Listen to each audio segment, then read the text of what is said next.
वालेकुम दोस्तों, आज मैं आपको बताऊंगा कि छत वाले पंखे में स्टार्टिंग कौन सी होती है और रनिंग कौन सी होती है। तो मेरे चैनल पे आप नए हैं तो चैनल को आप सब्सक्राइब करें और ऐसी मज़ीद टिप्स हासिल करें। दोस्तों, इस तरह फर्शी पंखे की या दूसरे मोटरों की, पंप वगैरह की, वॉशिंग मशीन वगैरह की रनिंग पहले होती है और स्टार्टिंग उसके बाद में होती है।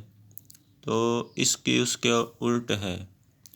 इसकी जो अंदर वाली होती है वो स्टार्टिंग होती है और जो बाहर वाली होती है वो रनिंग होती है। तो ये दो तारें जो है वो रनिंग की हैं, ये बाहर वाले कोयलों की तारें हैं और ये अंदर वाले